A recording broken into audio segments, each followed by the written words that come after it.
Welcome to Bala cars. இப்போ நீங்கள் பார்க்க போகிற கார் பார்த்தீங்கன்னா மஹேந்திராவில் பொலீரோ அப்படிங்கிற காரை பற்றி தான் பார்க்க போகிறோம். வாங்க வீடியோக்குள்ளே போகலாம். இந்த கார் பார்த்தீங்கன்னா மஹேந்திராவில் பொலீரோ மாடல் பார்த்தீங்கன்னா 2023 மாடல். வேரியன்ட் பார்த்தீங்கன்னா B6 அப்படிங்கிற வேரியன்ட் தான். ஓனர்னு பார்த்தீங்கன்னா ஒரு ஓனர் இருக்காங்க.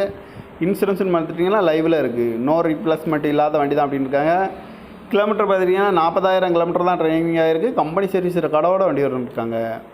வீல் பார்த்துட்டிங்கன்னா 4 வீலுமே அலை வீல் தான். இந்த காரோட ப்ரைஸ் என்ன சொல்கிறாங்கன்னா 10,50,000 சொல்கிறாங்க. ரேட்டு குறைக்கணும்னு சொல்லியிருக்காங்க. குறைச்சி பேசி இந்த காரை பார்ப்பீங்கன்னு சொல்லியிருக்காங்க. கார் பார்க்கணும் இடங்கன்னு பார்த்துட்டிங்கன்னா பவானிங்கிற இடத்துல தான் இந்த கார் பார்க்க முடியும். TN 28 BJ 8498 அப்படிங்கிற நம்பரில் தான் இந்த கார் இருக்குது அப்படின்னு இருக்காங்க. ஓனர் பார்த்தீங்கன்னா ஒரு ஓனர் வந்துருக்காங்க. 2023 மாடலு. இன்சூரன்ஸ் வந்து லைவில் இருக்குது. 40,000 கிலோமீட்டர் தான் டிரைவிங் ஆகிருக்கு. கம்பெனி சர்வீஸ் ரெக்கார்டோட வண்டி வருன்ட்ருக்காங்க. ஆல் வீலும் அழகு வீல் தான். 6 வீலுமே நியூ டயர் தான். 4 வீலுமே நியூ டயர் தான் அப்படின்னு இருக்காங்க. இந்த காரோட ப்ரைஸ் என்ன சொல்கிறாங்கன்னா 10,50,000 சொல்கிறாங்க. ரேட்டு குறைக்கணும்னு சொல்லியிருக்காங்க. குறைச்சி பேசி இந்த காரை பைப்புங்கன்னு சொல்லியிருக்காங்க.